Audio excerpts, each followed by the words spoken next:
En tout cas, de tout mon cœur, j'espère que vous allez bien, malgré bien qui sont devant nous. D'une manière ou d'une autre, nous sommes plus que vainqueurs en Yeshua Mashiach. Et il nous faut bien réaliser un peu cet ensemble qui est devant nous et de pouvoir marcher, non pas comme étant vaincu, mais en étant vainqueur et en cherchant à vaincre. Non? Oui, souvent on se comporte plus comme des défaitistes que comme des personnes qui ont celui qui est le plus grand à nos côtés, malheureusement. Donc Françoise, je te contacterai bientôt parce que j'ai quelques désistements et donc je pourrai te donner un rendez-vous très bientôt. Voilà, ne désespère pas.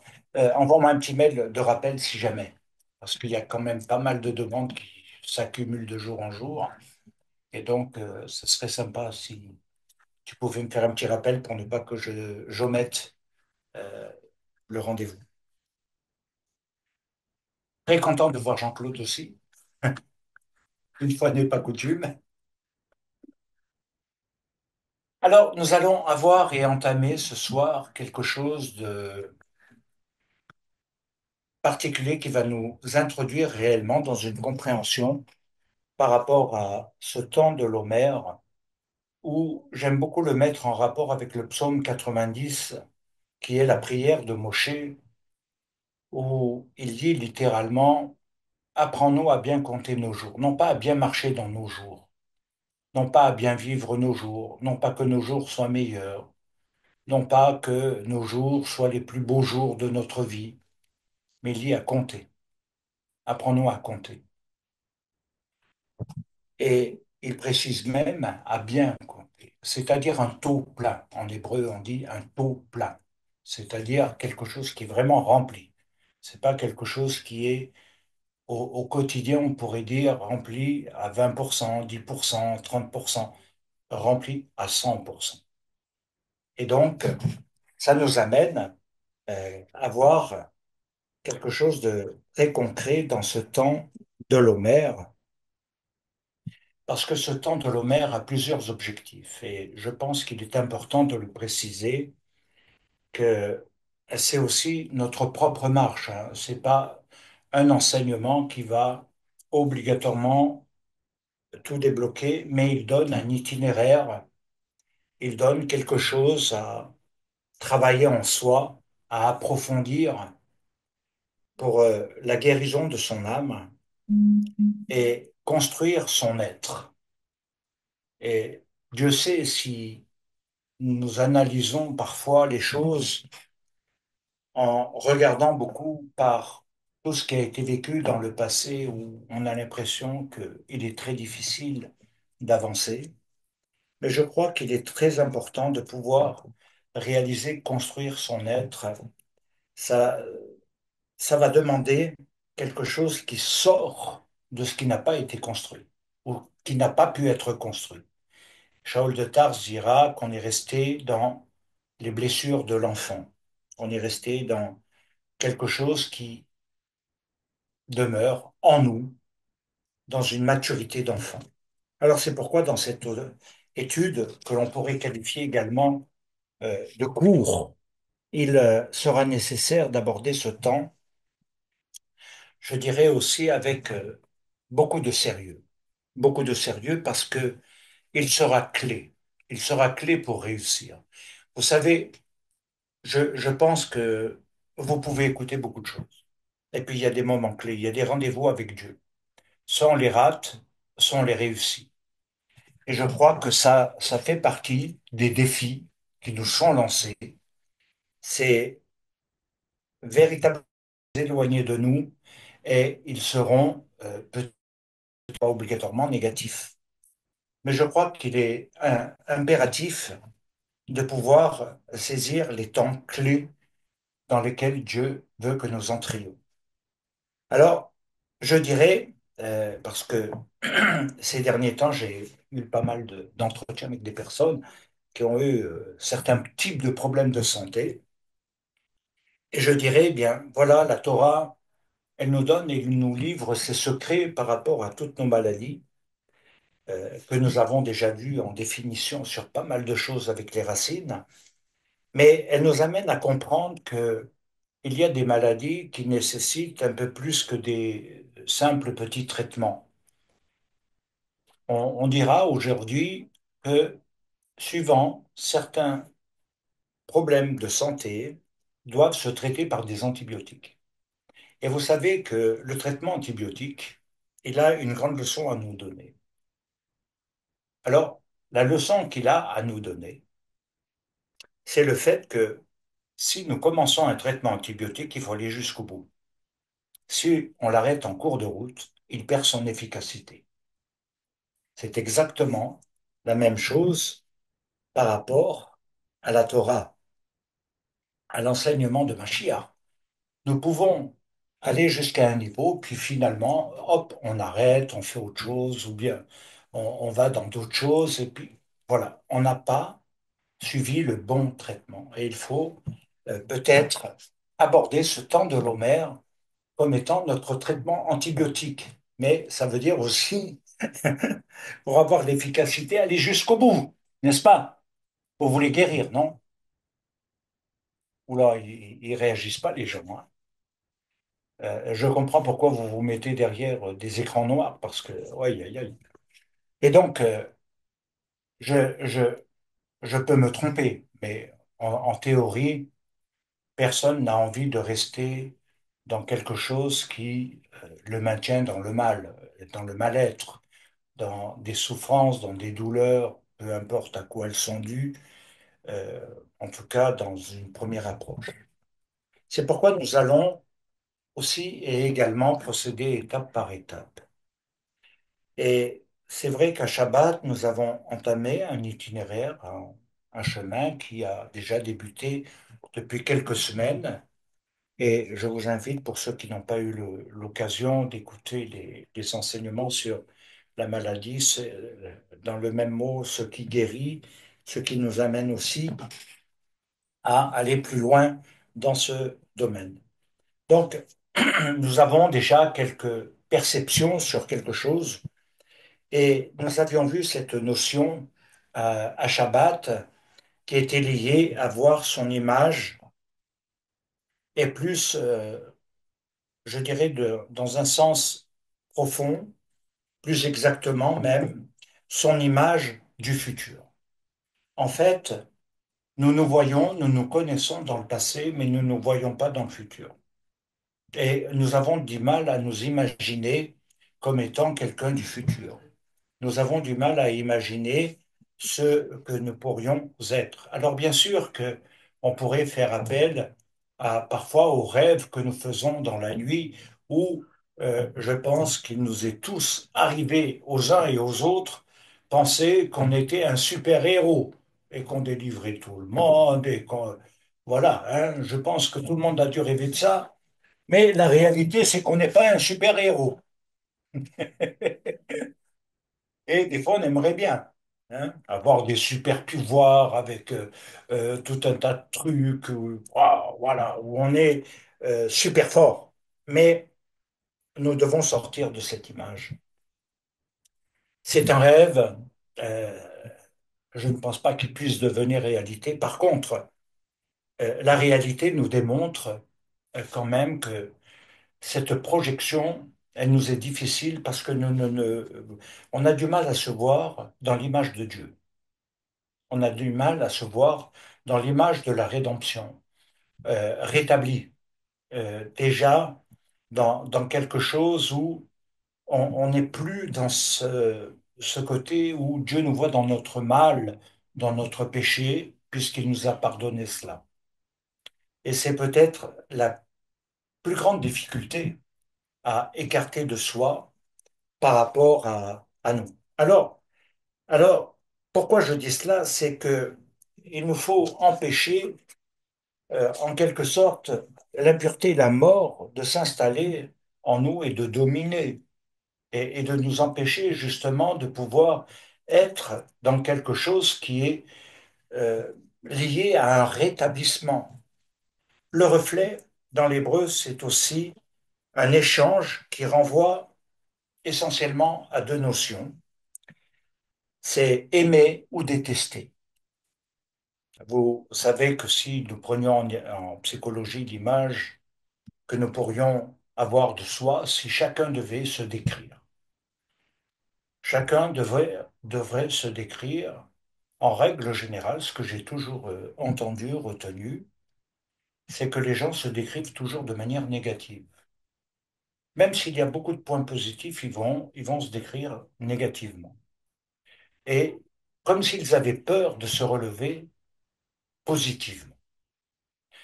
Et je sais que j'ai reçu une grande leçon en études théologiques où on nous a appris à voir de manière différente. Il faut voir les choses de manière différente. Il faut apprendre à nous aimer et non à nous détester. Parce que c'est une image qui nous est renvoyée, c'est un miroir, c'est une projection et ça peut avoir un impact réel. Alors, si nous parlons de détester en hébreu, il nous faut savoir que il est avec le préfixe dé, qui signifie l'action dotée de défaire, c'est-à-dire qu'il n'y a plus d'effet miroir, il n'y a plus de projection, il n'y a plus rien.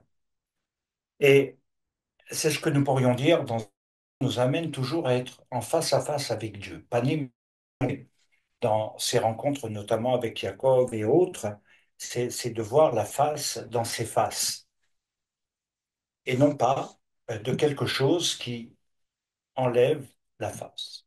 C'est-à-dire, il n'y a plus d'image, il n'y a plus d'image, il n'y a plus d'image, il y a quelque chose que nous pouvons voir de l'existence, mais il n'y a plus d'image. Donc, ne plus être dans un face-à-face, autant avec soi qu'avec les autres, qu'avec Dieu, va nous amener effectivement à perdre beaucoup de choses en soi, être déficitaire. Et c'est ce que nous pourrions dire dans le cas des âmes. Alors, aujourd'hui, je vous invite dans ce temps de l'Homère à réfléchir sur une chose. Qu'est-ce que vous aimeriez choisir? Apprendre à vous aimer, à aimer ou à vous détester, ou à continuer de se détester. C'est un choix. C'est-à-dire que ça va déterminer votre marche et ce que vous allez mettre dedans. C'est pas quelque chose qui va vous tomber dessus comme ça. C'est quelque chose qui va se construire de manière réelle. Mais en même temps, ça va impliquer quand même quelques efforts, hein. Je veux être honnête. Mais en même temps, si nous voulons regarder maintenant quelque chose de très concret dans ce que la Torah, hein, dans ce que Dieu, en Yeshua Mashiach, a accompli pour nous, c'est également étonnant parce que il nous est parlé de trois organes importants et qui sont en rapport, et je voudrais vous donner cela. Je voudrais vous donner cela, même si j'empiète un peu sur un autre sujet, mais je pense qu'il est fondamental de saisir cela. Trois organes qui, en hébreu, euh, si je vais le chercher au plus profond, va signifier les portes du temps. Trois organes qui sont en rapport avec les portes du temps. Et ça, c'est extraordinaire à penser. C'est pas quelque chose qui est dans l'instantané, dans le passé, c'est quelque chose qui nous montre qu'il y a des temps autres que ceux que nous avons connus ou ceux dans lesquels nous sommes aujourd'hui, parce que c'est aujourd'hui que nous allons nous façonner. Trois organes importants. Alors, ils sont en rapport avec Da'at. Da'at, dans la pensée d'Israël, c'est le résultat, c'est l'équilibre des forces et des énergies qui, qui sont et se trouvent dans la Rochma, dans la sagesse, mais également dans Bina, l'intelligence. Ça veut dire tout simplement que Rochma est le côté droit du cerveau et Bina le côté gauche. Da'at va signifier la nuque. Ce sont les trois organes. Les trois organes. Alors bien sûr, chacun est construit d'une manière différente depuis son enfance et par l'éducation, mais également par ses études. en fonction de tout cela. Il s'est construit dans sa sagesse, il s'est construit dans son intelligence et il s'est bâti un environnement, un empire. Simplement, la Torah ne parle pas de la même sagesse, ne parle pas de la même intelligence et ne parle pas du tout des mêmes choses. Et il faut bien comprendre que là, il y a quelque chose qui est à revoir. Alors, qu'est-ce que ça veut dire, Da'at? Da'at, en quelque sorte, c'est ce qui contient réellement le savoir qui vient de DA. DA, en hébreu, ça veut dire la connaissance.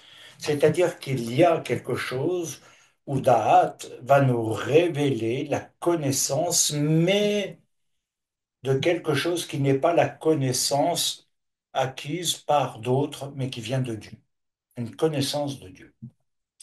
Alors bien sûr qu'une connaissance de Dieu, si je vous pose la question, vous allez tous me répondre ou par des versets bibliques, ou par des énoncés théologiques très savants, ou d'autres choses, et chacun va argumenter. Il ne s'agit pas de cela. Il s'agit de quelque chose qui va plus loin. Parce que il nous faut maintenant décortiquer le sens profond qui se trouve dans le centre du mot Da'at. Et dans le centre du mot Da'at, il y a la lettre Aïn. La lettre Aïn, c'est l'œil.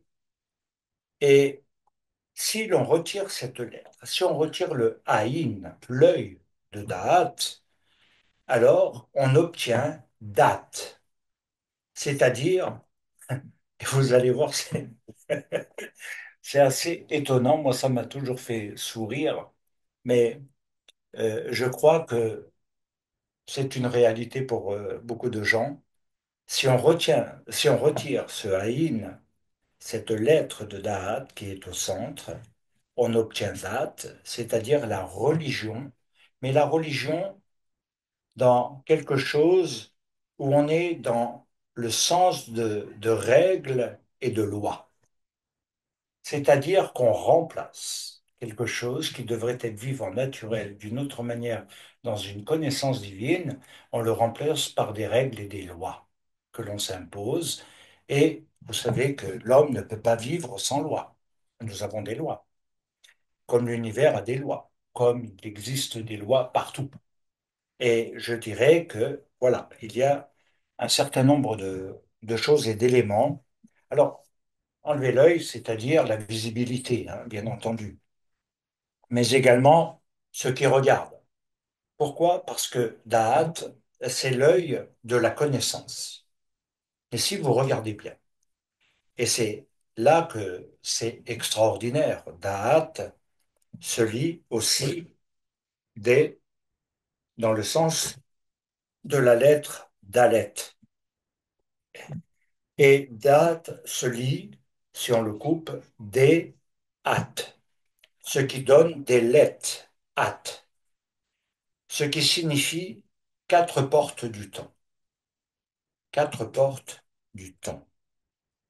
Da'at, dans la Torah, et dans l'arbre du Gan Eden. Et ce qui doit ou aurait dû équilibrer le bien et le mal. Et vous commencez à comprendre qu'au travers de tout cela, nous sommes soit dans un équilibre qui s'établit avec le temps, avec les années, dans notre marche avec Dieu, soit nous nous déséquilibrons dans la connaissance de Dieu, entre le bien et le mal. Et Shaul de Tarse disait quelque chose qui est vraiment le reflet de cela. Je ne fais pas le bien que je voudrais faire et je fais le mal que je ne veux pas. Il y a une loi en moi, une loi qui est plus forte que mon désir, que, en quelque sorte ma volonté, mon envie, et qui me domine et qui m'oblige finalement à commettre le mal, l'erreur que je ne voudrais pas. Et c'est vrai que c'est au travers de cela que nous pouvons voir le déséquilibre en soi. C'est que nous sommes pleins d'intentions bonnes, nous sommes pleins de choses où nous souhaitons peut-être le meilleur. Nos prières, des fois, le traduisent. Et puis en même temps, on se rend compte que même dans nos prières, nous nous contredisons.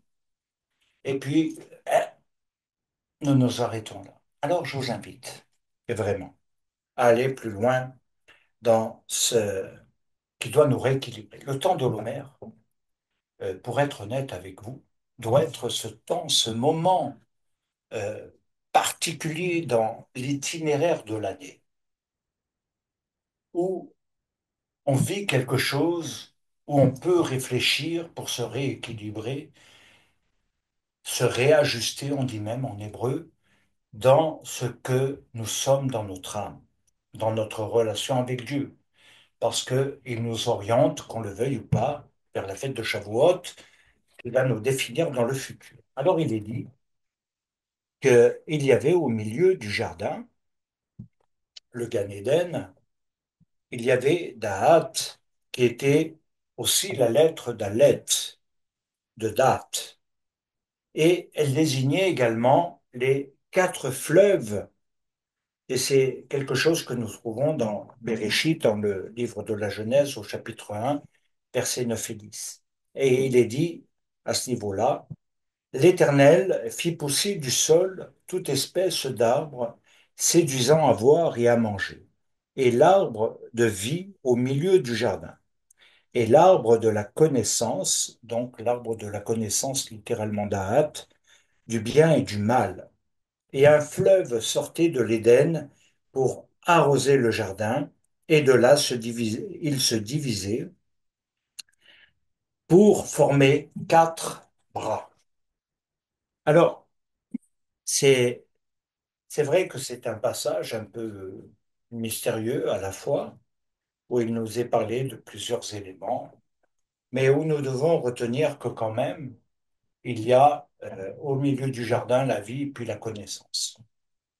Et que le Dalet de Da'at, elle symbolise les quatre éléments essentiels. Alors maintenant, on va rentrer dans le mystère de l'hébreu. On va rentrer dans le mystère, mais plus que de l'hébreu, de la pensée d'Israël. Vous savez, moi je combats beaucoup par rapport à la théorie, aux personnes qui sont dans la connaissance, savoir, mais c'est la pensée, c'est le cœur, c'est l'âme, c'est aussi dans cette pensée d'Israël. J'ai été élevé dedans et je regarde beaucoup, j'écoute beaucoup des gens très intéressants, mais à un moment donné, la pensée n'est pas formée. Et je me dis, mais pourquoi la pensée n'est pas formée? Et je comprends que il y a quelque chose qui est à faire parce que, on l'a vu tout à l'heure, on peut remplacer cette notion par les règles, on peut le remplacer par la religion, par le fait de la pratique où on se rassure, on fait tout, tout, tout, tout, tout, et puis voilà, on est plus juif que juif. Ok, et plus juif que juif. Mais derrière, il y a des éléments qui vont plus loin. Être juif, ce n'est pas simplement avoir cet aspect-là. Et c'est ce que je veux déconstruire dans le temps de l'Homère. Ce n'est pas construire un être religieux dans une religion, même si dans le latin, religion veut dire, et religare, qui veut dire ce qui relie à Dieu. Mais en même temps, nous savons que les hommes ont construit les religions dans des règles qui ont divisé, séparé et qui ont donné toutes sortes de guerres, mais aussi des pratiques différentes et des doctrines. Et c'est pourquoi j'aimerais qu'on sorte de ça. Déconstruire pour construire l'homme du futur en Dieu. Comme je vous l'ai dit tout à l'heure, dans une vraie connaissance, dans un panim al panim, dans un face à face, dans la pensée d'Israël, pas simplement j'aime Israël, la Torah, sortons un peu du blabla. Quelque chose qui construit l'être.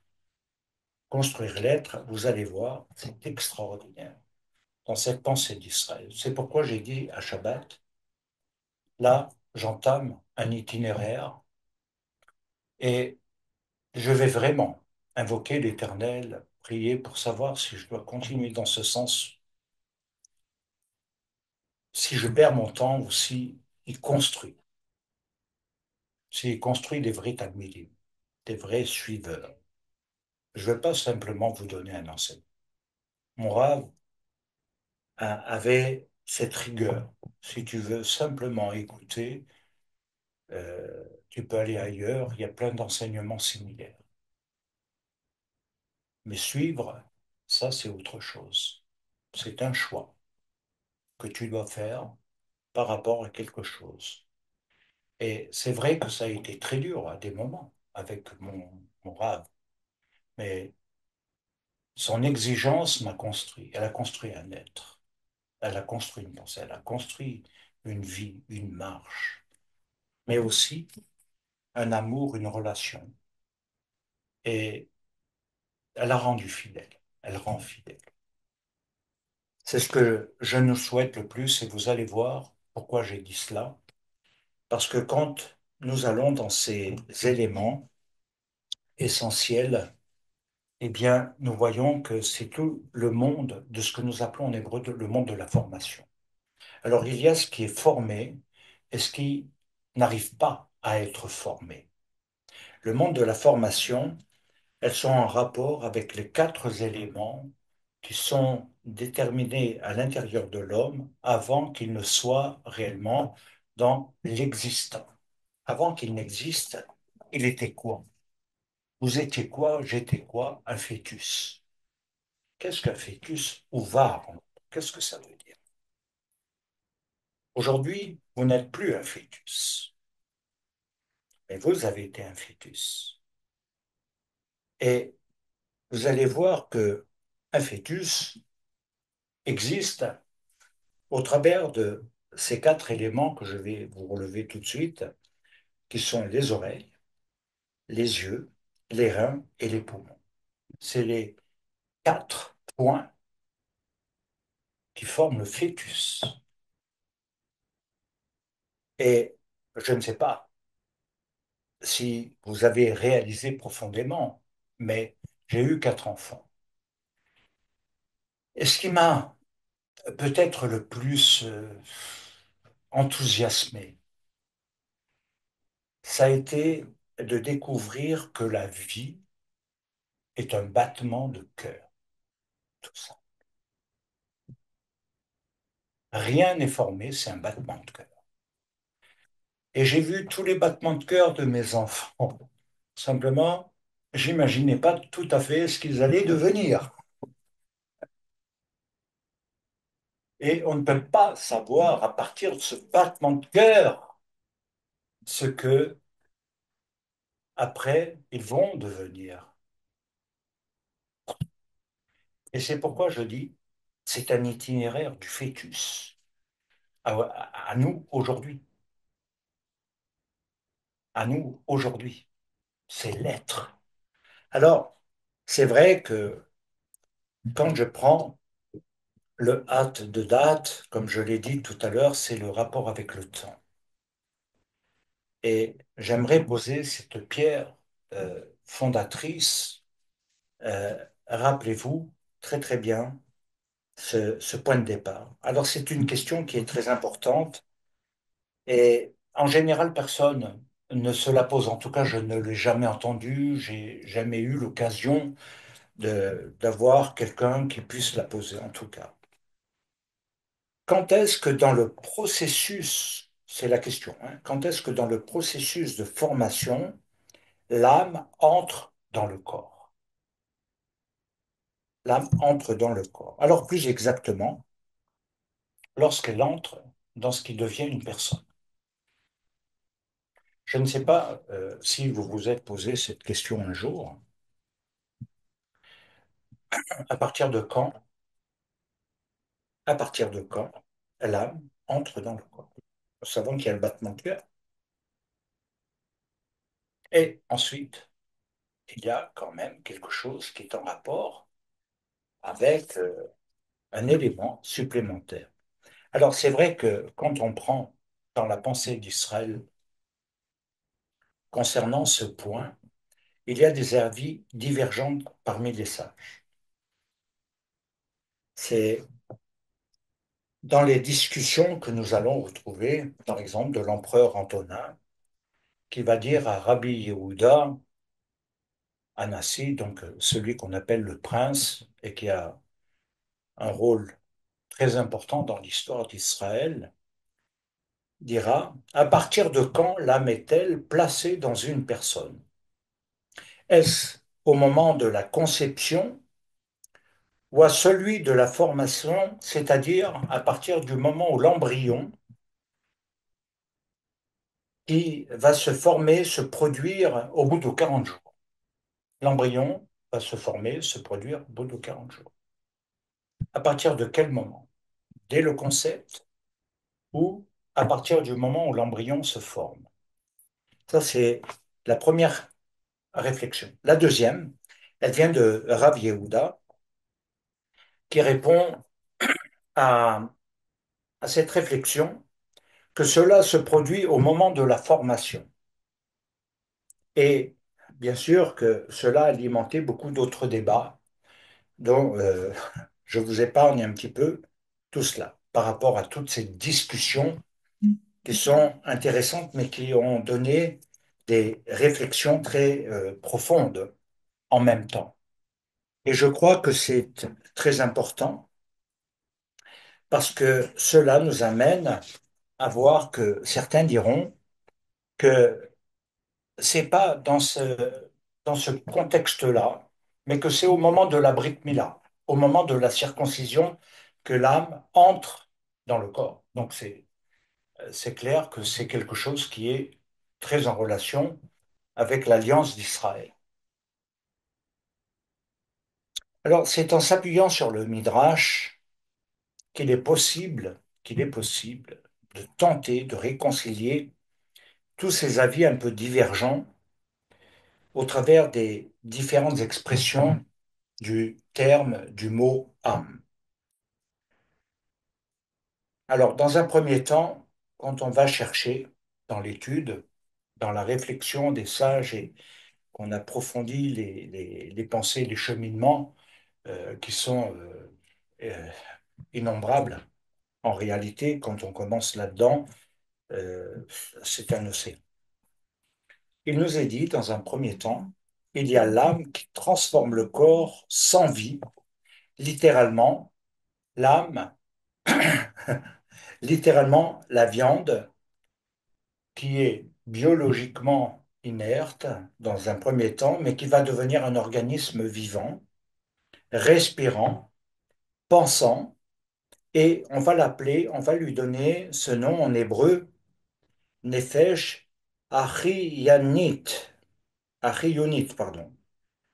C'est-à-dire qu'elle va devenir l'âme vitale, et elle va devenir cette âme que vous allez retrouver tout au long de la réflexion de Shavuot, enfin du parcours de l'Homère, et notamment dans les réflexions qui sont issues de Shaoul de Tarse quand il dit l'âme animale. C'est de cela qu'il parle dans un premier temps. L'âme animale, elle, ne perçoit pas les choses de Dieu. L'âme animale n'a pas ceci, l'âme animale n'a pas cela. L'âme animale a des besoins basiques. C'est un petit peu caricaturé, mais ça reflète très très bien la pensée profonde de Shaul de Tarse quand il le compare à celui qui a une vie spirituelle selon Dieu et qui marche non plus selon une chair, selon un désir, un instinct basique, mais qui marche selon la Ruach HaKodesh, qui marche selon les règles divines, celui qui va marcher dans les voies divines et celui qui va être imprégné. Et c'est pas la même âme. Waouh! C'est ça que Shaul de Tarse est en train de vous dire. Soit tu es toujours et biologiquement, parce que ça fait partie du monde de ta formation, c'est ce monde dans lequel nous avons été conçus, créés après le péché, le mal, après tout ce que vous voulez, la faute. Mais il y a l'autre niveau. Il y a l'autre niveau. Et nous voyons bien que beaucoup plus d'êtres humains aujourd'hui, vous savez, c'est sans prétention, mais après plus de 40 ans, j'ai, autant dans mon expérience personnelle, autant dans ce que j'ai pu voir autour de moi défiler, euh, toutes sortes de gens, toutes sortes de gens, toutes sortes de gens. Et j'ai pu réaliser quelque chose où, à un moment donné, les gens marchent plus dans l'âme animale. Alors ils cherchent la spiritualité, l'élévation spirituelle, ils essayent par l'étude de s'élever, ils pensent que la connaissance et le savoir est suffisant, mais ils ne transforment pas la vie. Et ils ont oublié une chose, l'expérience de la vie dans le souffle divin,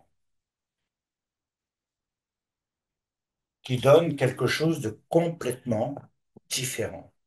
Alors, c'est ce deuxième point que Shaul de Tarse, mais également que toute la Torah et toute la Bible nous donnent et que tout l'enseignement d'Israël nous donne concernant le temps de l'Homer dans cet itinéraire de Shavuot, pour qu'il inscrive dans notre cœur et non seulement dans, euh, je dirais, notre connaissance théorique, des Dvarim, les paroles, les lois, les commandements dans le cœur, gravés dans le cœur. Alors, la deuxième notion, c'est il y a l'âme venant de Dieu et qui entre au moment de la Brit Mila ou lorsque le bébé reçoit un nom. Et pourquoi c'est important? Parce que c'est à ce moment-là, au huitième jour, qu'il y a quelque chose qui se fait dans l'alliance, c'est vrai, d'Israël, entre Dieu et l'enfant, le bébé, mais également il reçoit un nom qui va déterminer toute sa destinée. Chez les Hébreux, on ne donne pas un nom simplement le choisissant dans des calendriers, là, des trucs. Ah, c'est mignon, c'est à la mode, c'est sympa, c'est bien. Non, on choisit un nom. Et ça, c'est la Bible. Ça, c'est la Torah. On choisit un nom. C'est pourquoi des noms étaient donnés dans la Bible. Tu lui donneras le nom. Ton nom ne sera plus, mais il sera. Et quand on reçoit ce nom, c'est le souffle divin qui vient pour que nous puissions accomplir la destinée en rapport avec ce nom. Et c'est vrai qu'il doit nous accompagner. Il doit nous accompagner. Un prénom qui est un nom, il a une énergie divine pour nous amener au sens et à la signification dans la réalisation de ce nom. Donc on reçoit un nom. Et je ne sais pas si vous avez remarqué, mais il y a quelque chose que on développe très peu en règle générale dans d'autres milieux, c'est qu'il est dit dans le livre de la Révélation, dans l'Apocalypse, où vous pourrez chercher d'ailleurs les versets, les passages, il n'y en a pas qu'un, hein, qui sont très intéressants, où il nous est dit que nous recevrons et que, à un moment donné, ceux qui sont vraiment ces Talmudim reçoivent un nom nouveau, avec un caillou blanc. On reçoit un nom nouveau, une identité nouvelle. C'est le temps de l'Homère, hein. Il ne faut pas rêver, hein. Et donc, nous voyons que même Yeshua a changé le nom de Pierre en celui de Képhas. Il y a toujours un sens et une signification. Alors j'ai horreur, et ça je le dis franchement, de ceux qui viennent et qui me disent, oui, j'ai reçu par révélation un nom hébreu. Bon ben écoute, moi je suis juif, ça, va voir un rabbin s'il le valide. S'il le valide pas, va te faire cuire un œuf. Pourquoi? Parce que les gens ont besoin de s'inventer une identité de rapprochement. Non, non, on reçoit quand un nom nous est donné et non quand on prend un nom. Une identité nous est donnée. Mais c'est quelque chose qui est déjà extraordinaire parce que la Torah, hein, dans le cheminement de la compréhension, elle va nous dire que effectivement le bébé va recevoir un nom, mais en même temps, l'âme est déjà présente dans le ventre de la mère. Et nous voyons ici toute l'importance maintenant d'une autre notion, c'est la grossesse. La grossesse, c'est porter son enfant, porter, porter l'enfant. Alors, porter l'enfant, c'est un enseignement pour tous, car beaucoup de choses dépendent de ce vécu. Et vous savez que je souris parce que ça me rappelle tellement de choses, tellement de choses.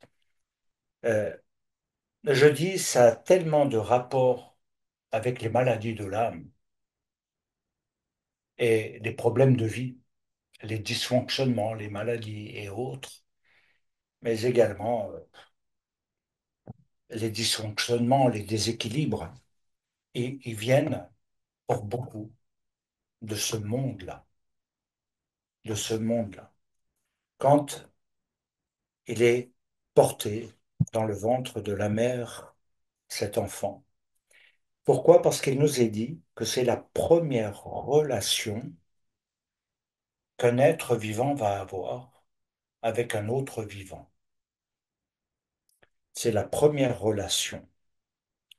Et la première relation d'un enfant qui se fait dans ce monde non visible mais intérieur, caché, caché. C'est dans cette invisibilité que se forment beaucoup de choses. Et on va y arriver à un moment donné. On dit, on dit en hébreu que c'est un lieu de formation. C'est un lieu de formation, c'est le lieu de sa formation. C'est le lieu de sa formation. Et donc chaque être a un lieu de formation de base et qui est relié à quelque chose, qui n'est pas délié des choses et qui se prolonge ensuite. Mais on y viendra peut-être euh, tout à l'heure. Donc c'est le lieu de sa formation. C'est là qu'également il va recevoir une forme d'éducation qu'on appelle l'éducation inconsciente. Les transmissions, et qui sont des enseignements qui vont être transmis, mais de manière très différente. Un embryon qui, dans sa formation, dans son développement, va développer des choses, mais dans cette relation, il y a beaucoup de choses. Alors, je donne peut-être un point le plus connu, le plus basique, à ce niveau-là où j'ai eu beaucoup à faire à des personnes souffrant de phénomènes de rejet, de ne pas avoir été aimé, de ne pas avoir été ci et ça, de ne pas avoir trouvé leur place dans la famille, etc. Alors, effectivement, on peut toujours relever les douleurs, les souffrances, les dysfonctionnements, le déficit, le manque que la personne peut vivre. Mais c'est vrai que quand l'enfant est porté, soit il est aimé, soit il est détesté, soit il n'est pas aimé. Donc on lui crée des déficits de base quand il est voulu. Regardez, quand Abraham souffrait du fait que sa femme était non féconde, c'est peut-être lui qui était stérile, mais ça on ne le saura jamais. Et donc, il avait une grande souffrance, il voulait un enfant à tout prix.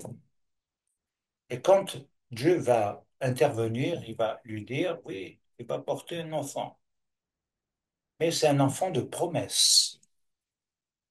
C'est un enfant qui n'est pas comme les autres enfants parce qu'il va naître non pas dans une naissance normale, mais dans une naissance qui aura une destinée, un but rédempteur.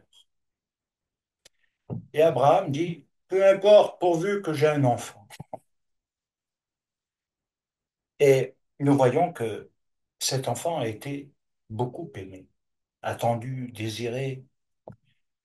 Et puis, il y a des enfants qui n'ont pas été désirés, qui n'ont pas été aimés, qui n'ont pas été voulus. On les appelle même des accidents. Et je passe les termes qui peuvent être employés, qui sont très péjoratifs et négatifs. Alors, c'est sûr que de cette formation-là, l'inconscient est marqué à vie, est marqué à vie, sauf s'il reçoit divine qui guérit, sauf s'il marche dans une voie qui va le guérir de ses souffrances du rejet, du père et de la mère. Et ça va être une nouvelle naissance.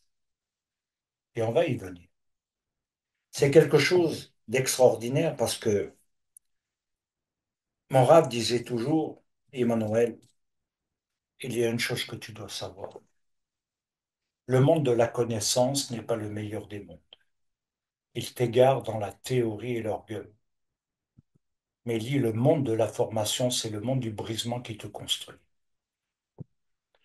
Et cherche le monde de la formation et tout se formera en toi. Et tu seras formé.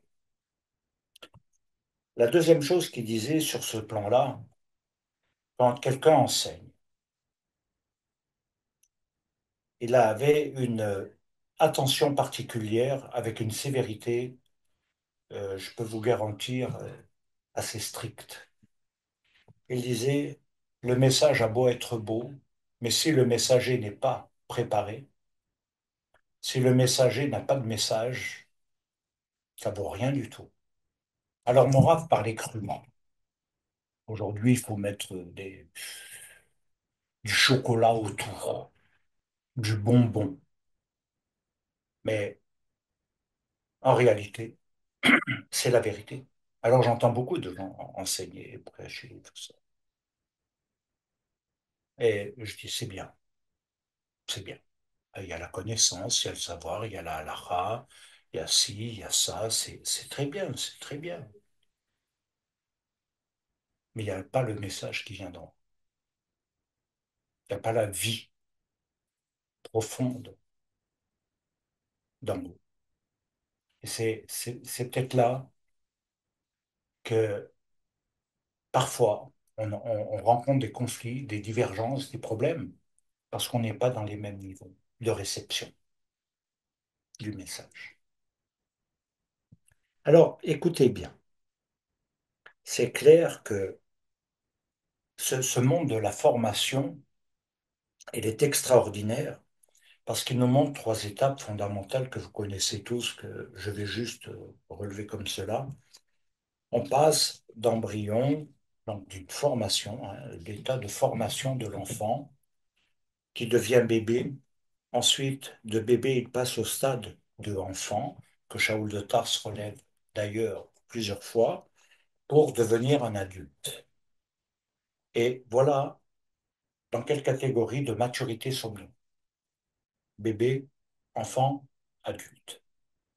Les comportements, aujourd'hui, on le dit, dans la maturité affective par rapport à la maturité intellectuelle, ce qu'on appelle l'état dichotomique, euh, à des grands écarts. Immature, immature, mais total dans l'affectif. Dès que l'affectif est touché, dès que ce petit monde-là est concerné, ah, ça y est, c'est le drame, on crée des problèmes, on coupe les relations, on commence à gna gna. Mais intellectuellement, il peut faire des grandes études, il peut faire des très bonnes choses, avoir des bonnes réflexions, mais c'est pas le même. Et voilà, l'état dichotomique, c'est un état de séparation qui ne se rencontre pas entre les deux niveaux de la maturité. Et c'est clair que l'enfant est considéré comme n'étant pas mature. L'adulte, normalement, est celui qui doit avoir la maturité. C'est pourquoi même celui qui enseigne doit être dans la maturité. C'est pourquoi, dans la Torah, le sacrificateur ne devait pas, ne pouvait pas d'ailleurs, selon les règles qui avaient été établies, être en fonction avant l'âge de 30 ans, l'âge de la maturité, de 13 ans de la bar mitzvah à 30 ans. Et c'est pourquoi il y a quelque chose où on doit faire attention parce que derrière, on va pouvoir voir aussi que ceux qui sont jeunes sont impétueux, irréfléchis, fonceurs, mais aussi peuvent briser beaucoup de choses. Ils ont besoin de stabilité, de l'accompagnant, de tuteur, même si quelque part ils ne le reconnaissent pas, ils ne le voient pas. Mais ils en ont besoin.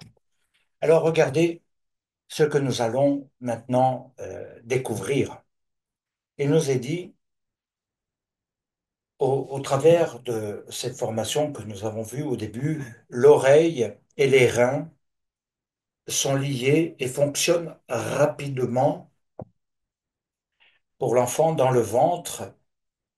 Et c'est clair que il entend et ses reins commencent son rôle de filtre. Il y a un fonctionnement qui commence à se mettre en place, même s'il n'est pas formé totalement. Il y a des fonctionnements qui se mettent en place, mais qui n'ont pas encore, on dira, des vraies fonctions. Il nous faut dire derrière, et c'est vrai que c'est un mystère aussi, il nous est dit que les yeux et les poumons sont en attente. Ils sont en attente de quoi? De l'accouchement. Ils attendent la naissance.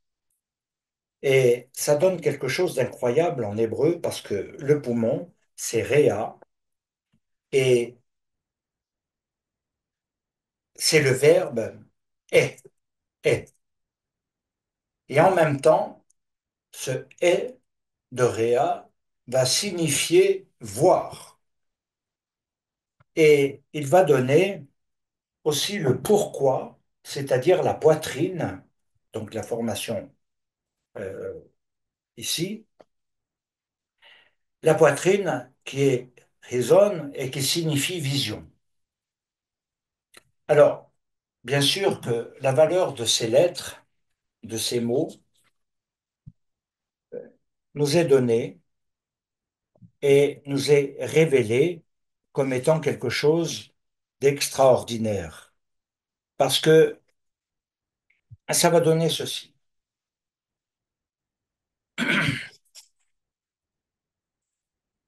Il nous faut comprendre l'ensemble maintenant. Il y a ce développement interne, c'est pas seulement l'enfant qui est en rapport avec la mère, mais aussi indirectement, de manière un petit peu moins concernée, on va dire, il y a le rôle du père.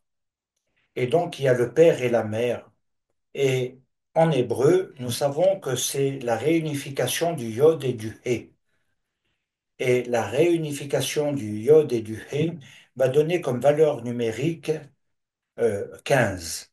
Alors, si on va plus loin, l'oreille, c'est Ozen.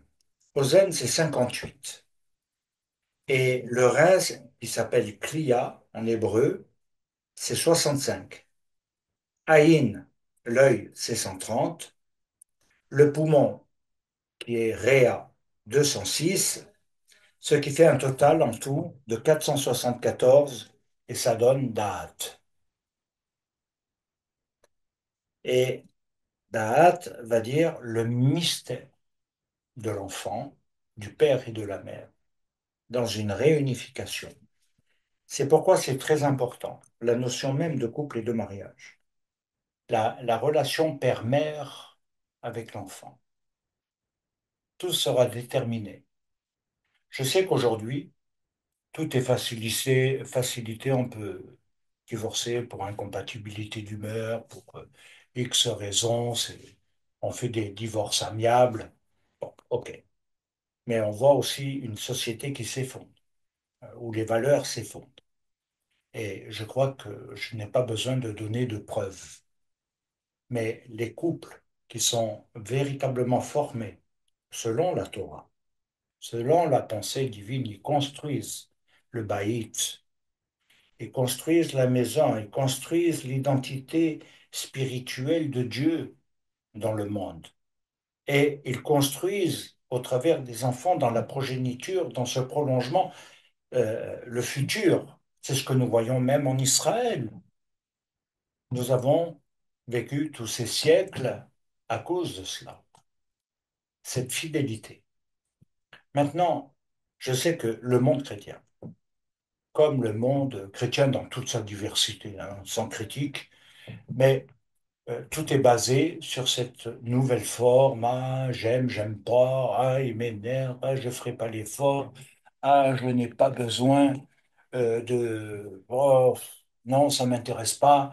J'ai pas envie de construire. Je veux m'aimer pour moi-même. J'ai pas besoin. Et ceci et cela. Ok, ok. Mais on sort. Et c'est l'une des premières choses que Dieu a données. Ça a été la bénédiction sur les progénitures. Je sais pas si vous avez remarqué. Si vous enlevez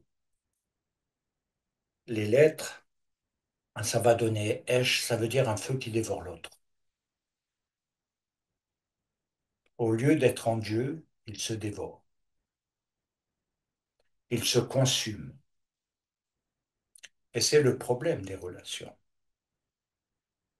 Alors derrière, je dirais que le mystère, le secret de Da'at, dans ce sens-là, c'est aussi celui de la fécondité. Parce que Dieu dit, non pas simplement aimez-vous, monsieur Adam et madame Chava, soyez heureux. Non, non, non. Multipliez-vous. Multipliez-vous dans votre image. Multipliez-vous. Et il donne une bénédiction. Autrement dit, si on prend dans le terme hébraïque, féconder, multiplier. Et nous retrouvons cette bénédiction en Abraham. Et comme je vous l'ai dit tout à l'heure, de cette stérilité à la bénédiction, qui est aussi une bénédiction, pas seulement pour Israël, enfin ce qui deviendra Israël, mais également pour les nations. Mais la question qui s'est posée, que j'ai posée à quelqu'un, qu'est-ce que les nations ont fait de cette bénédiction par rapport à Israël? Nous voler ce que nous sommes. Je suis en train de travailler sur un peu une théologie juive messianique, j'essaye d'analyser un peu. Le constat que j'ai, c'est que tout est ramené au christianisme. En fait, tout dépend comme si être juif messianique, c'est un cheveu dans la soupe et que derrière, c'est l'Église qui détermine finalement si on peut, si on ne peut pas avoir nos rites, euh, notre vie juive, elle doit passer par le filtre de l'Église. Alors j'ai répondu à quelqu'un, je lui ai dit, écoute, l'embryon du judaïsme messianique aujourd'hui, c'est qu'il a des reins et il va filtrer et donc rejeter ce qui n'est pas de Dieu, ce qui n'est pas bon. Oui, il n'était pas content. Mais j'ai dit, ben, tant pis, t'es pas content. Je m'en fiche. Nous, ça fait 2000 ans qu'on vous entend. Ça suffit aussi. Donc, il faut bien comprendre que les nations sont bénies, mais que la bénédiction est une responsabilité. Et c'est quelqu'un qui était vraiment très très bien, qui s'appelait Derek Prince, et qui avait dit une chose très intéressante. Il a dit notre dette envers Israël. Et je crois que c'est explicite à certains égards. Et je crois que c'est très important de pouvoir entrer dans cette perspective. Alors je reviens maintenant à cette notion de la stérilité à la fécondité. C'est aussi vrai sur le plan humain, physique, biologique que sur le plan spirituel. Vous avez des personnes spirituellement stériles, ne produisent rien. Elles ont la connaissance, elles ont le savoir, elles ont peut-être plein de choses positives, mais il y a une stérilité. Et je crois que ça doit nous amener maintenant à étudier partiellement, puisque le temps passe, ce mystère qui est en rapport avec cette fête de Pessah et ce temps de l'Homère. Vous savez que nous avons vu un certain nombre de choses, mais tout dépend de notre compréhension de la sortie d'Égypte. En hébreu, le fœtus, c'est ouvar, et, et qui est un mot sous la forme de la racine avar, qui traduit le fait de passer avec le sens de passage. Il va donner un autre élément plus concret quand il dit ce passage, c'est le sens de traverser, comme les Hébreux, d'une rive à une autre, d'un lieu à un autre, sortir pour entrer. C'est le sens profond. Et cette racine verbe, elle veut dire tout simplement qu'à la fois c'est passé son passé. Vous avez capté? Passer son passé. Traverser, c'est passer son passé. C'est quelque chose qui nous amène véritablement dans la vraie signification, la plus profonde que nous puissions avoir, même si parfois ça peut nous sembler opposé. Ce que nous devons retenir, c'est aussi le thème qui est lié à Israël, je vous le donne très brièvement, par rapport à l'exil, de l'exil à la délivrance finale, où on parle souvent des douleurs de l'enfantement de Machiar, et que les temps où Machiar va régner sont des temps d'enfantement. Mais avant les temps d'enfantement, il y a le temps de Évlé Machiar, les temps prémessianiques, et toutes ces douleurs et toutes ces douleurs qui vont se vivre dans le monde, dans les nations, qui vont se vivre euh, au travers de tout ce que nous pouvons voir aujourd'hui, eh bien, sont inévitables. Elles passent aussi par trois phases. Édom, elle passe par Ishmaël et elle passe par le Erev Rav. Et donc, elle nous amène à comprendre qu'il y aura l'enfantement du royaume de Dieu, mais que ceci n'est pas gagné. C'est un combat spirituel. C'est le thème de la délivrance parce que nous parlons également de cela par rapport au Messie. Parce qu'il est écrit, les douleurs d'une femme en travail lui arrivent. C'est écrit dans Osée 13 et le verset 13. Il est dit par ailleurs, toute délivrance dans la Torah, la Bible, et notamment dans la pensée d'Israël, que c'est une naissance. Il est dit, c'est ainsi que Tzion a été en travail et qu'elle a donné naissance à ses fils. Ésaïe 66, 8. Et pour marquer la fin de l'exil et de l'esclavage, autrement dit de tout asservissement dans les nations, il nous est dit, les enfants sont près de naître, mais point de force pour enfanter. Ésaïe 37, 3. Ce qui veut dire qu'avant la naissance, il y a cette vie fétale. Mais il y a aussi un autre mystère que nous n'avons pas abordé et qui peut-être aurait demandé peut-être trop de temps pour maintenant par rapport au développement. C'est qu'il y a un mystère réel. Quand je dis, par exemple, à Jérémie, je te connaissais bien avant que tu n'eusses été formé, je te connaissais déjà. Je te connaissais dans tout ce que tu allais être. Je te connaissais dans ta destinée. Alors bien sûr, on aime bien se rappeler cela, et même à Moshe, il a dit des choses un peu similaires, et ça c'est un mystère, parce qu'il dit, avant que tu n'eusses été formé, avant que tu n'eusses existé en tant qu'embryon, avant qu'il y ait eu même ton père et ta mère, je te connaissais déjà. Je savais déjà qui tu étais. Pour moi, c'est un mystère extraordinaire. Est-ce qu'il démontre qu'il n'y a pas d'accident d'existence?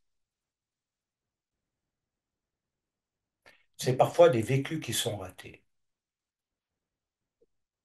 parce qu'on n'a pas trouvé notre chemin en Dieu, parce qu'on n'a pas compris cette âme nouvelle. Pessar, comme je vous l'ai dit, c'est tout le sens qu'on vient de voir, c'est sortir de l'Égypte pour entrer dans la terre d'Israël, la terre des promesses. Et il va y avoir cet itinéraire. Et là, on est dans une nouvelle naissance. On est dans une naissance nouvelle. C'est le sens même de Pessah dans toute l'histoire d'Israël. On sort de la mort, on sort de l'impureté, on sort de l'esclavage, on sort de l'asservissement pour servir Dieu. Vous comprenez le sens? Et ce n'est pas simplement pour être bien dans sa peau, trouver le mari ou la femme qui convient. Tout ça va se faire.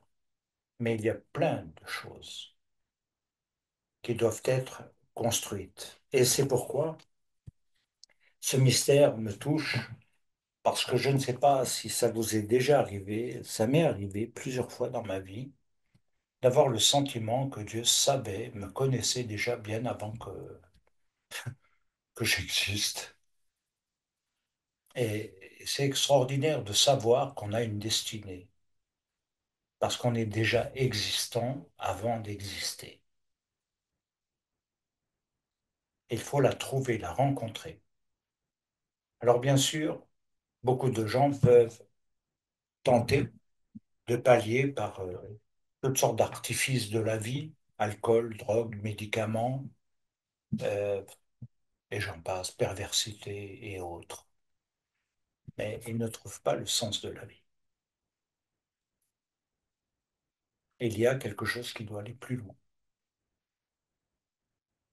Et c'est pourquoi c'est fondamental,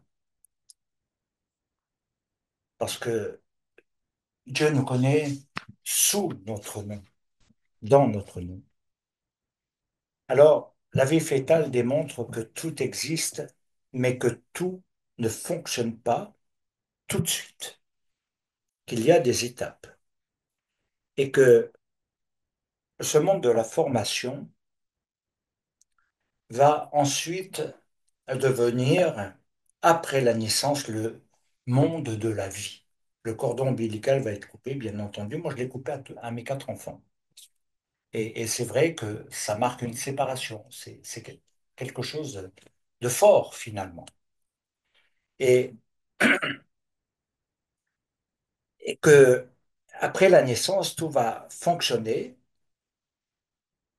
par rapport à, par exemple, le fœtus, même s'il arrive, il entend la voix. Enfin, il y a beaucoup de choses qui peuvent entrer.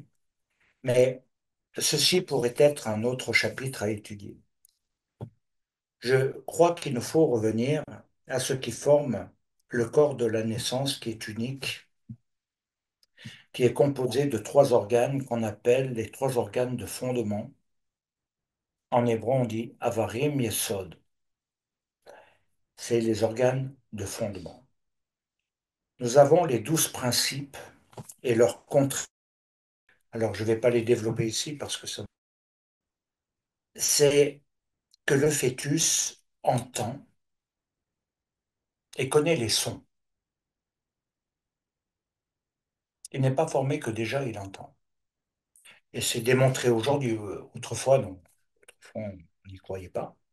Mais il entend les sons, celui de sa mère, et il entend également en distinction les sons artificiels. C'est-à-dire, par exemple, quand vous mettez de la musique, c'est ce qu'on appelle un son artificiel pour le fœtus. C'est un son distinct. Et le fœtus va faire la différence entre ces deux sons. Et lequel son sera le plus important? Vous savez que les sons viennent des vibrations, touchent l'oreille, le haut zen, mais que c'est aussi au travers de l'onde et qui donne la vibration.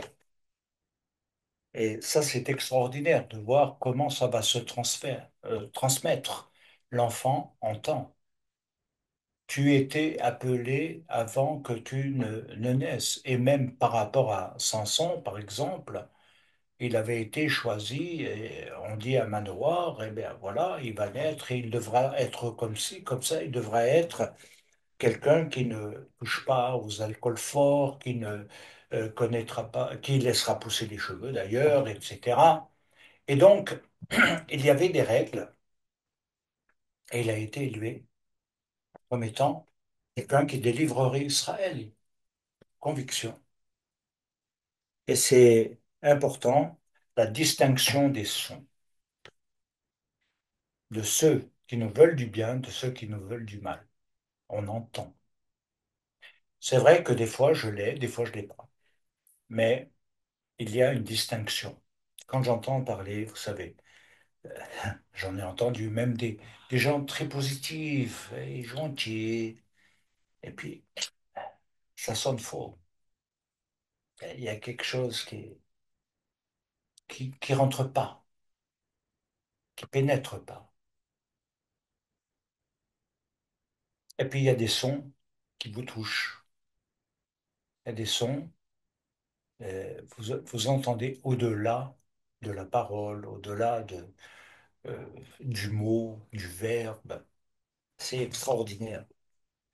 Alors, ce que la Torah nous apprend à ce sujet, et notamment au sujet de la naissance, c'est que nous avons une naissance biologique, comme nous venons de le voir, de formation, avec un développement qui va donner naissance à un enfant, qui va se développer ensuite dans son milieu, et c'est en psychologie, on dit aux environs de l'âge de 4 ans que l'enfant a déjà un caractère formé, une personnalité, pardon, qui est plus ou moins déjà formée.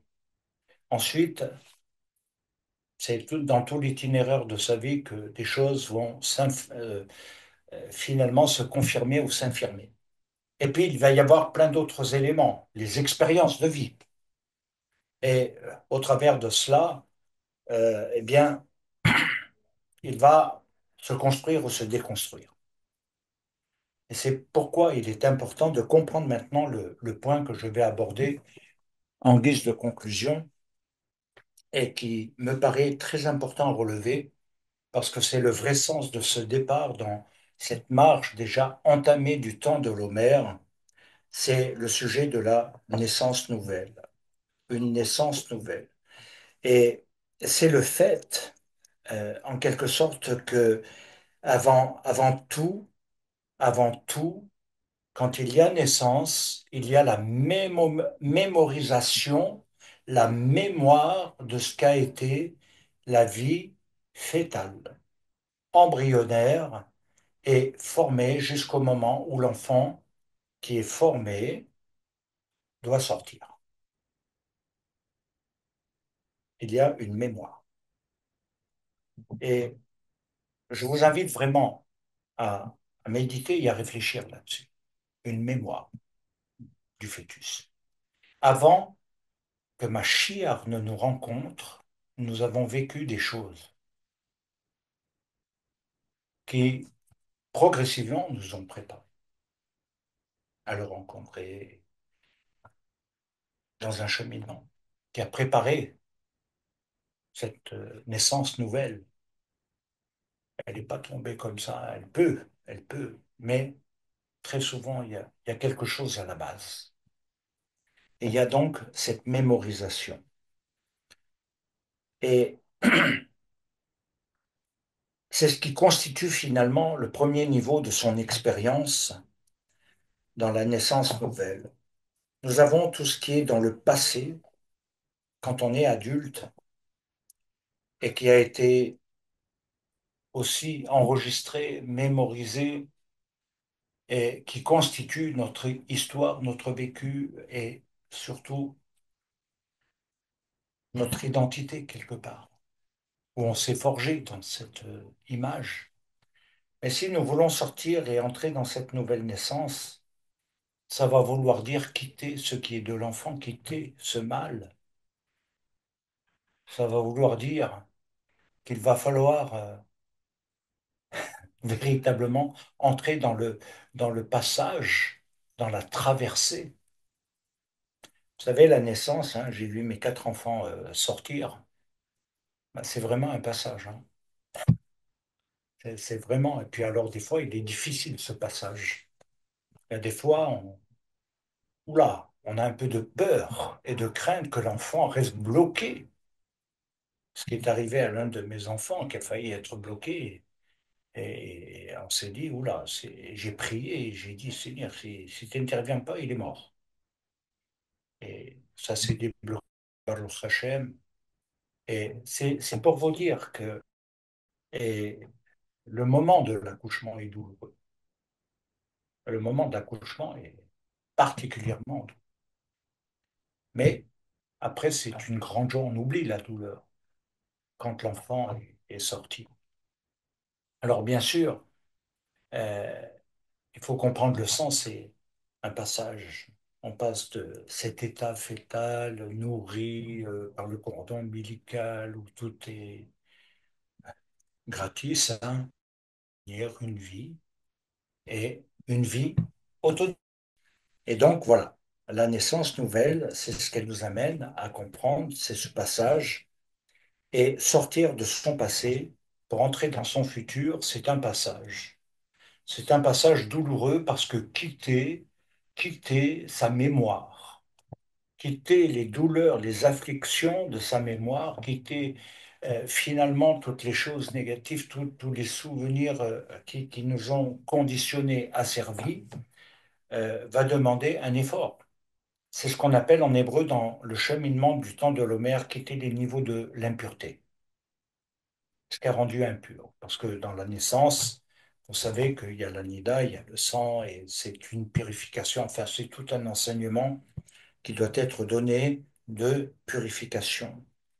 Alors en même temps, bien aimé, je crois que c'est un principe qui est simple et clair. L'Homère est une nouvelle expérience parce qu'elle ne se trouvera jamais dans le passé. Elle est toujours en rapport avec le futur, avec quelque chose qui est nouveau. C'est pour ça que chaque Pessar est différent. Chaque Pessar est différent. Et donc, je vous invite à réfléchir à quelque chose. Tu étais, tu es et tu deviendras. Mais il faut visualiser. Réussir sa vie, c'est pas réussir euh, ses projets. C'est entièrement faux. Nos projets réussissent quand ils sont soumis à Dieu et que c'est lui qui élève. Beaucoup d'échecs sont dus au fait que c'est nous qui faisons et où on dit Seigneur bénis et Seigneur conduit, même si c'est des choses bien. Mais il y a des choses qui doivent être naturelles. À Tzedaka, il n'y a pas besoin d'avoir inventé le fil à couper le beurre. C'est un devoir. C'est un devoir. Ça fait partie. C'est comme ça. Et donc, il nous faut véritablement entrer dans cette dimension. Et à partir de ce moment, c'est très simple. Lorsque tu fais cette marche, il va falloir que tu croies en ton futur et en toi. Et non pas te déprécier, non pas dire ah, mais je suis pas capable ou alors je suis trop capable. Vous savez, vous avez les deux extrêmes. Et, et il faut croire dans le projet divin. Si Dieu a un projet, il faut y croire. Et y croire, ça veut dire je vais tout faire, tout mettre en œuvre dans ce qui est dans ma vie pour qu'il réussisse, qu'il aboutisse, qu'il se développe. Et non l'avorter en cours de route. Et non l'oublier. Alors ça veut dire que derrière Yeshua le formulait ainsi, tu veux guérir, mais il te sera fait selon ta foi. C'est un choix. Comme le fœtus, il faudra apprendre à écouter et reconnaître la voix de Dieu par rapport à des voix artificielles, des hommes qui très souvent se présentent comme des bons conseillers, mais sont de très mauvais conseillers. Un bon conseil n'écoute jamais les bons conseils. Et vous verrez que apprendre à faire le tri, c'est un art. C'est le discernement aussi, mais c'est un art pour ne pas se laisser euh, détourner. Je vais vous raconter cette histoire que j'ai souvent mentionnée dans la Bible. Dans le livre des rois, il y a cette histoire d'un vieux prophète qui est un serviteur de l'Éternel extraordinaire. Et puis un jour, Dieu lui dit, j'ai plus tout le contexte, hein, c'est de mémoire que je dis ça, mais un jour Dieu lui dit, écoute, euh, si tu vas aller à tel endroit et tu vas parler de ma part à telle personne et autres, mais si quelqu'un vient en chemin, et même s'il te dit qu'il vient de ma part, ne l'écoute pas. Et le vieux prophète dit, bon, d'accord, pas de problème. Et le vieux prophète fait et accomplit sa mission. Et puis il est sur le chemin du retour, et puis tout à coup, il y a quelqu'un qui le rencontre et qui se présente comme étant un prophète de l'Éternel, etc. Et ce prophète commence à lui dire, l'Éternel m'a dit que tu ne devais pas partir dans cette voie-là, ce chemin, mais que tu devais te rendre dans telle destination. Et le vieux prophète dit, non, l'Éternel m'a bien spécifié que je ne devais pas me détourner, que je devais suivre ma voie et rentrer après ma mission. Et l'autre dit, mais l'Éternel m'a parlé cette nuit, il m'est apparu, etc. Et il m'a demandé que tu ailles dans ce village, on va dire comme ça. Et le vieux prophète s'est laissé influencer. Qu'est-il arrivé à ce vieux prophète? Il est mort.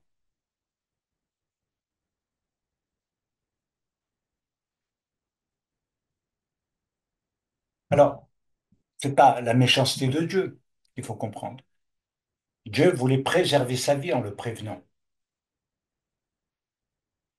Et le fait qu'il n'ait pas écouté, Dieu n'a rien pu faire. Savoir choisir, mais aussi entendre. Et ne pas se laisser influencer comme des fois j'ai entendu. Oui, tu devrais faire ça, tu devrais pas faire ça. Oula, tu vas t'exposer. OK. Donc, nous devons comprendre qu'il y a des voies artificielles extérieures. Ce qui crée l'harmonie doit être dans notre relation avec Mashiach. Passer d'une vie, si je puis dire, intra-utérine à extra-utérine. Voilà, c'est véritablement le secret. Et derrière, il y a beaucoup d'éléments qui vont devoir trouver leur place sur le comportement, le caractère et la vie. Parce que tout est en formation, vous voyez. Puis après, tout se forme et tout s'acquiert. Et avec les âges, les maturités, dans les expériences. C'est aussi, et on doit le dire, le concret de l'enjeu, celui d'être dans une véritable naissance nouvelle.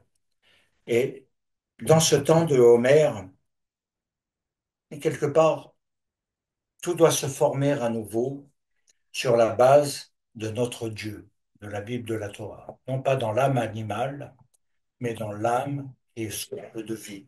La Ruach HaKodesh, qu'on appelle l'esprit de vie.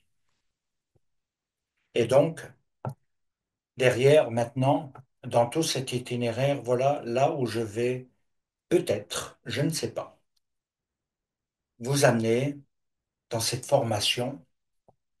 Elle sera liée à l'ouïe. L'ouïe, c'est l'écoute. Et souvent, on voit que les gens n'écoutent pas, n'écoutent plus et écoutent ce qu'ils veulent écouter. S'écoutent eux-mêmes, écoutent ce qu'ils ont envie d'écouter, ferment quand ça ne les intéresse pas, ils écoutent ce qu'ils ont. Ça, c'est la modernité, la technologie, mais développer la formation de l'ouïe, autrement dit de l'écoute. Et c'est beaucoup plus. c'est lié au Shema, c'est entendre l'inaudible en soi pour le rendre audible et non pas traduit selon des concepts. Il faut trouver la vue et la vision. Vous savez, on a l'oreille externe qui mémorise, qui voit, et l'oreille qui nous donne finalement le son de ce que l'on voit. Mais il y a aussi le travail interne et spirituel. Le troisième point, c'est savoir marcher en dirigeant ses pas comme un tzaddik et développer le niveau de son cœur, qui est le niveau de la vie, savoir aussi développer des émotions positives et non négatives. Des émotions positives, une fille affective pour pouvoir aimer, transmettre, mais aussi consoler les cœurs, aider par des paroles encourageantes aussi, c'est quand même pas difficile. Il y a des personnes, toute leur vie, jamais elles ne donneront une parole d'encouragement. Allez leur demander pourquoi. Pourquoi? Pourquoi? Ah mais c'est trop dur. C'est trop dur. Par contre, elles sont avides qu'on les remplisse de paroles encourageantes et qu'on s'intéresse à la personne. C'est, c'est, c'est un non-sens dans le haut même. C'est un non-sens. Il faut le casser, ce tabou. Et c'est pourquoi ça nous amène à comprendre qu'au travers de cela, on aura une vie pure, une vie de pureté. Et ce sont les moments où vont s'établir les étapes de la maturité, de la croissance, et tout va fonctionner ensemble et en harmonie. Alors il est dit dans notre pensée que l'homme est un monde en soi, ce qui signifie tout simplement que se reconstruire dans cette naissance nouvelle, c'est entrer dans la et sa, c'est guérison. Et je crois que c'est très important parce qu'il y a les guérisons physiques, bien entendu, hein, mais il y a les guérisons de l'âme, de l'esprit, il y a beaucoup de choses. Et il y a beaucoup de choses qui sont enfouies dans les douleurs et c'est du non-verbal. Et il faut faire parler tout ça. Il faut faire parler tout ça. Alors, si on veut bien regarder ce que dit Israël, entre guillemets, et dans le sens des paroles de notre Mashiach, de notre Messie, tout s'enracine au cœur de notre âme, c'est-à-dire que, à la base, chaque embryon reçoit la connaissance et la sagesse. Et notre embryon, là, dans cette nouvelle naissance, nous l'avons. C'est-à-dire que c'est aussi comprendre le sens de notre vie. Alors, la pensée juive dit, c'est la sculpter, la construire et lui donner forme et expression. Et je m'arrêterai là pour ne pas trop exagérer dans le temps et en vous remerciant vraiment de votre participation. Et j'espère que véritablement le Seigneur va vous conduire dans la réflexion, la méditation, dans la profondeur. Il y a tellement de points qui peuvent être développés un à un dans tout cela. Mais vous avez compris que ce qui est important, créer votre futur, c'est créer un itinéraire aujourd'hui, une nouvelle vie, une nouvelle forme de dimension de vie, une naissance nouvelle. Sortir maintenant un petit peu de cet enfermement, asservissement du passé, de développer une mentalité nouvelle. Et c'est possible, croyez-moi. Alors que Dieu vous bénisse, que Dieu vous garde.